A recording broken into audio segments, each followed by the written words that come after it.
had another good comment, or at least interesting. I'll say it's good. Why not? It was a good comment. I like comments that lead into me being able to do something that might help more people than just the person I'm talking to. Texas trespass, public places, no crimes committed.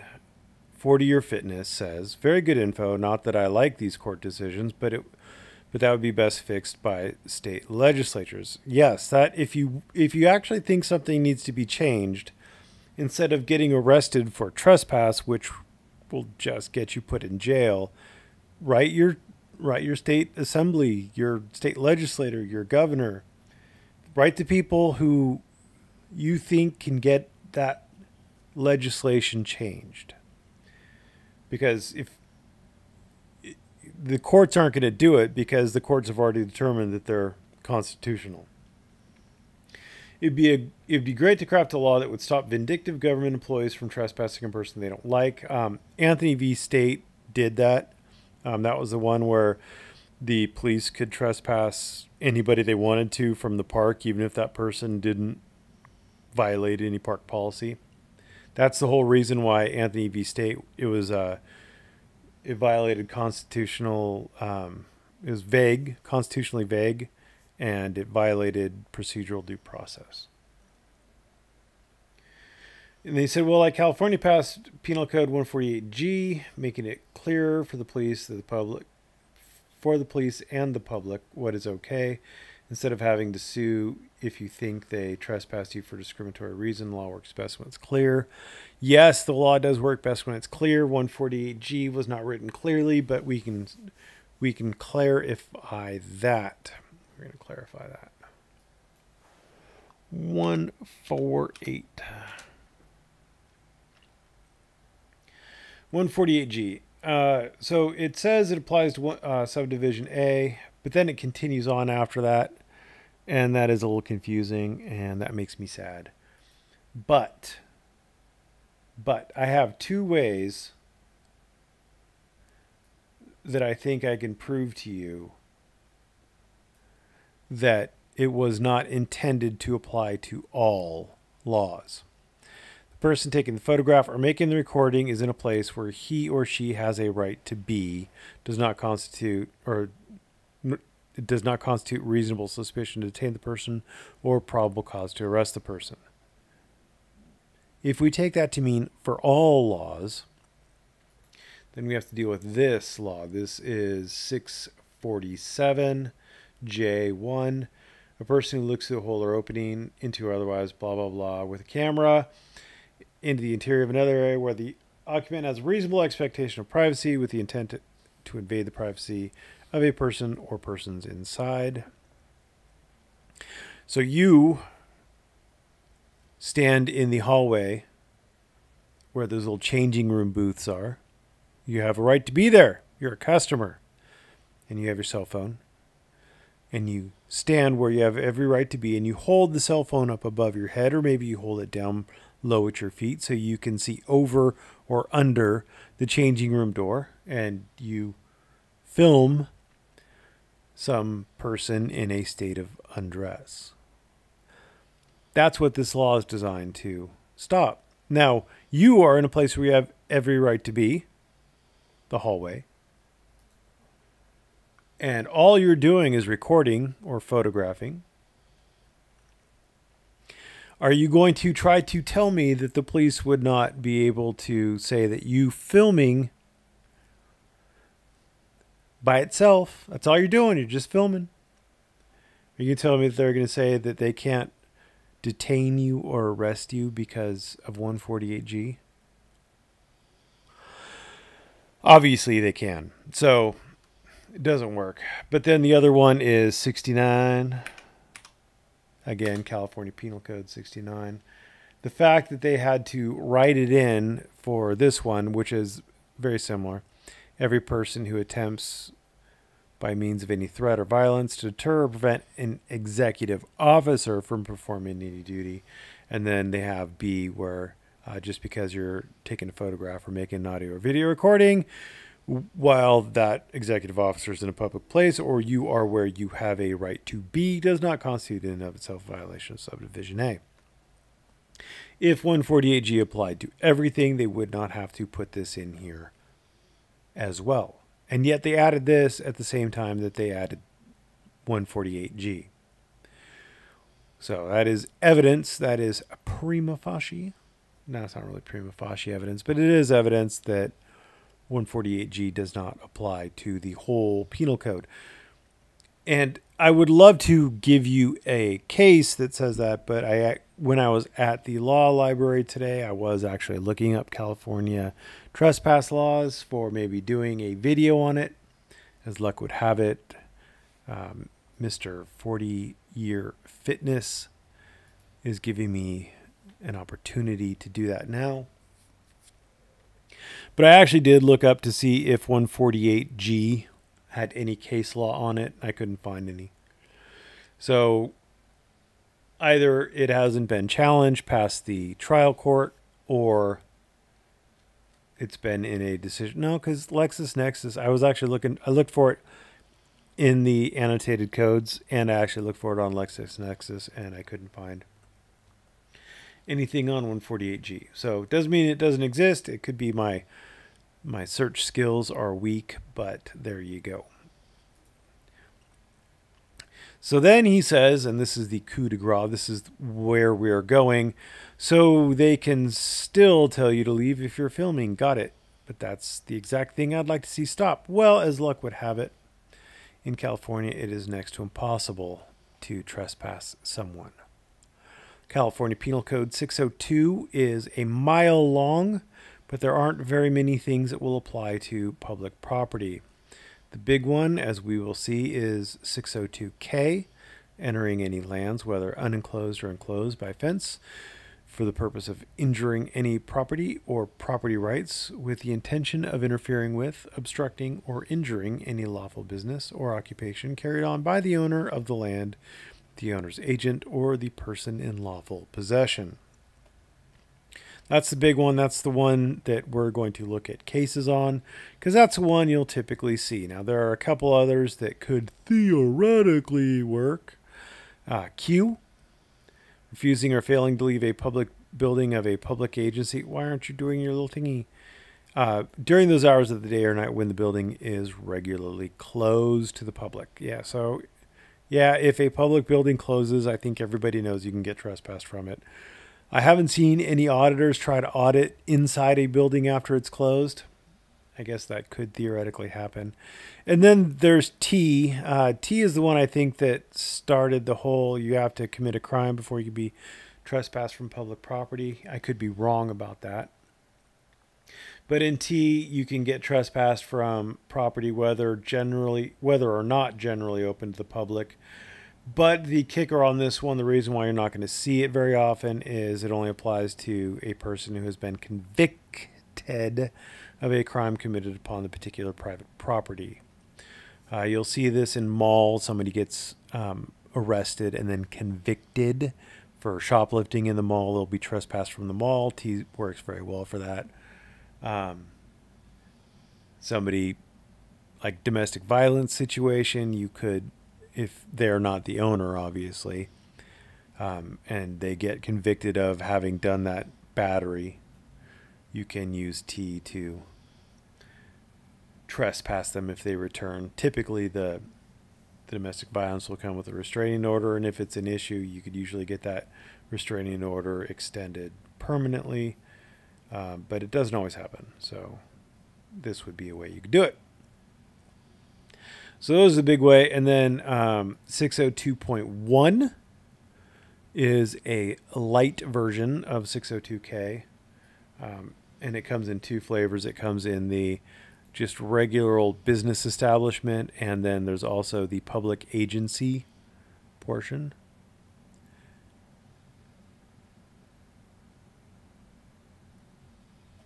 Anyway, this is like the light version. 602K, they have to enter the property with the intent to interfere. They have to have that intent when they enter the property. So it has a stiffer fine. All the ones in 602, it's 6 months in jail and $1,000 fine. Whereas 602.1, it's 90 days in jail. So it's half the jail time and up to $400 in fine.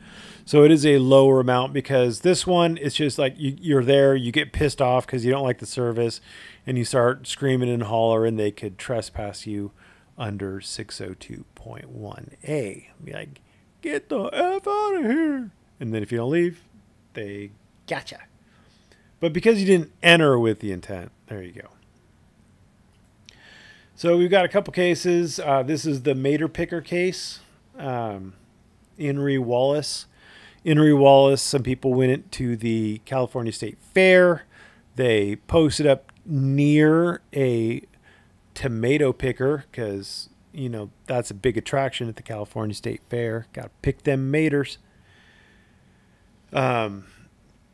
And then one of the security guards said, you got to get out of here. So they left. But then they came back a couple hours later and they started handing out their leaflets around the Mater Picker again.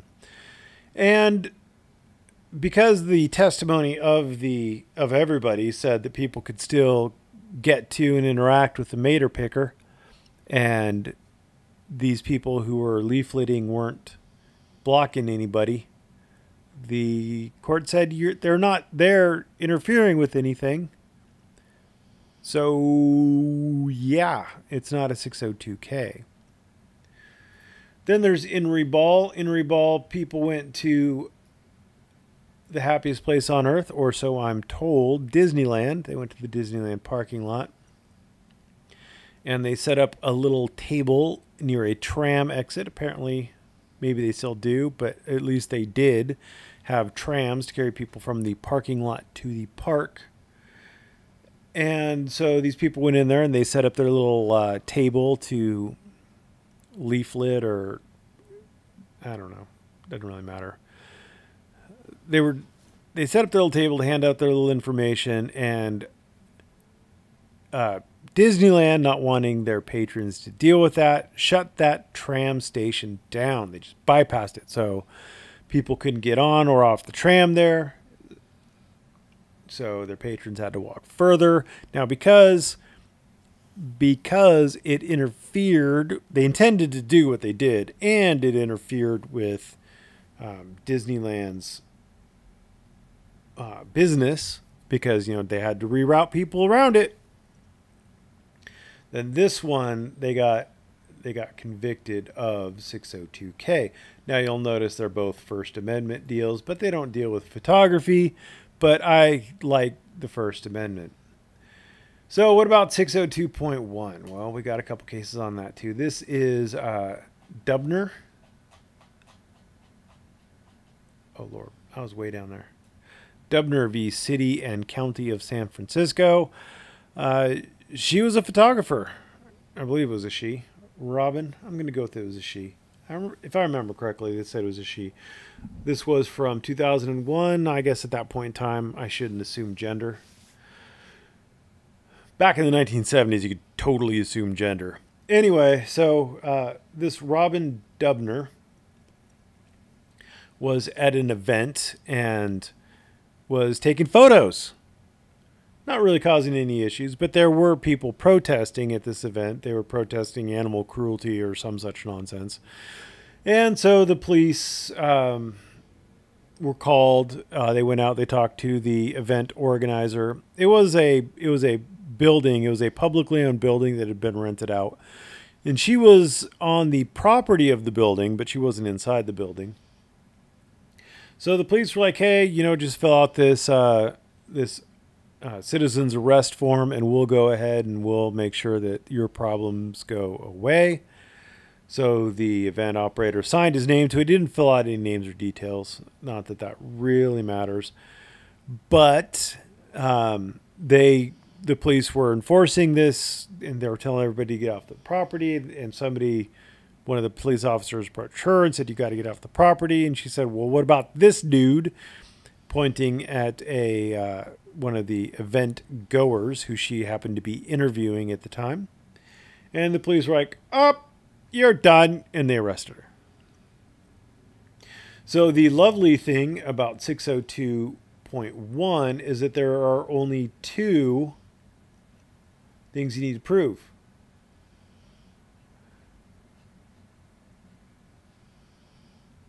And those two things are you got to prove two things. Intentional interference is number one. And number two is refusal to leave. And they're like, well, she might have refused to leave, but she wasn't intentionally interfering. She was just taking photos. I mean, it's all good, brah. It's all good. So like, no. So it looks pretty good that just filming in and of itself won't do anything unless you're intentionally interfering with the police station. Because I think the original call to question was, well, maybe it wasn't just a police station, but yeah, there you go. Then there's one other, just to show you when it does work. I believe Furry Potato got popped for 602K. Well, she got popped for a bunch of them, but I think she pled guilty to 602K and they dropped 602.1A or 602.1B or whatever it was. This one, a homeless man, I believe he was homeless. He was sleeping, again, in the Bay Area in a Nation's Burger. And Nation's giant hamburgers are delicious.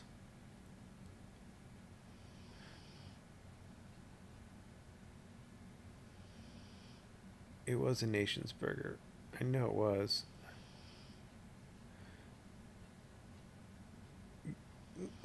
Anyway, I don't really care anymore. So the manager apparently told him like 4 times to leave. She ends up calling the police. Police show up, guys at one of the tables, the booths. He's charging his phone using their outlet, and he's like passed out, sleeping. They eventually manage to rouse him. They get him outside. He's making a scene. He can't find his phone. The charger was plugged in, I guess, but the phone was missing. I don't know. The guy was a meth head. So he's like asking people to call his phone. He asked the manager to call his phone, and she was nice enough to call the phone, but they didn't hear it. So while they're outside, this guy he's outside with the police, and he keeps asking the patrons going in and out if they'll call his phone. Anyway, police finally get tired of it. They ask the manager, hey, do you want us to trespass this guy, or do you want to trespass this guy? She's like, yeah. So police gave her the form to fill out, the citizen's arrest form. She filled it out, and they arrested him. And he's like, no, I totally wasn't interfering with the business. It wasn't me. I didn't do it. And the court said, like, well, she had to ask you 4 times to leave. Then she had to call the police. Then she had to fill out the complaint form. And then you were like bugging customers. And so, yeah, you totally were interfering with the business.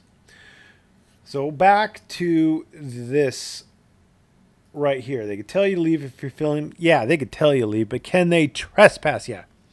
And if you're just filming, like literally just filming, like bunny boot style, just filming, you're not in anybody's way, you're not causing a scene, you're not yelling at people, you're not responding to people. If they're trying to get you to start a scene, they'd have a tough time. They would have to prove that your being there is causing people to not be able to use the services. It's like with the 602.1B. If you're in a police station and people want to come in and make complaints or fill out forms or discuss things, etc., and you're in there and it's causing these people not to be able to come in there because they don't want to do it on film, you're like, well, the police could just take them into a separate room. Well, you're interfering with their business. They don't have to do that. But for you being there, they wouldn't have to do that. The world doesn't revolve around auditors. I know, shocking. So it would be very hard in California to get trespassed. That's why you don't see a lot of these California auditors get trespassed. It's it's been amazing watching some of these people like Freeman and Monkey and Furry Potato eat these trespass charges, because you really got to work in California to get trespassed. It is much easier, from everything I could see, to get trespassed in Texas. Because I don't know if you recall, but in one of those cases, a guy got trespassed from a community center for hitting on girls poorly. Congratulations. I don't think you could get trespassed for hitting on girls poorly in California. It would be hard to do. It'd be hard to do. Anyway, thank you for watching. I hope I answered questions or made things a little more clear. Have a great evening, and I probably will post tomorrow because I don't have a whole lot going on, but if you've got stuff going on, you're so much better than me, and I hope you enjoy it. And if you're not in America, well, America, 4th of July, fireworks, beer, and guns, and more fireworks and beer.